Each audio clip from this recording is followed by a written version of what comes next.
Théorie numéro 5. Les animaux existent dans le Pokémon.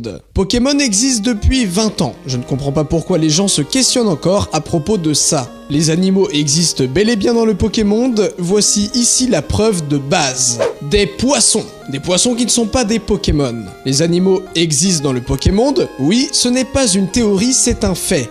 Poisson, ver de terre, vache, mangouste, poisson, tigre, encore un poisson, et j'ai pas tout cité. Les sceptiques diront que l'animé, les livres, mangas et cartes ne reflètent pas réellement les jeux, et que donc non, pas d'animaux dans Pokémon.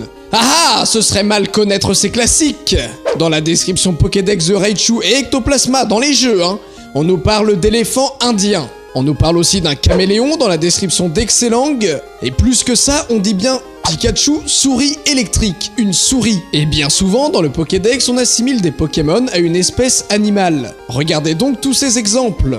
Par ailleurs, le chef cuistot du Saint-Anne fera d'ailleurs cuire des anguilles et du bœuf. Les rageux diront que Kanto était la première région et que donc les producteurs avaient le droit à l'erreur. Ce n'est pas une erreur, c'est une réelle volonté de la part de Game Freak. Toutes les générations sont parsemées de réels animaux. Des exemples récents? Pas de soucis. On parle dans Noir et Blanc d'un frelon et on fait du poisson au restaurant dans X et Y. Ils n'apparaissent pas à l'écran, Didi, me diriez-vous. Et poisson peut faire référence à Magikarp, par exemple. Bon, c'est vrai, d'accord, je l'admets. Et ça, là, ce sont pas de vrais papillons, par exemple?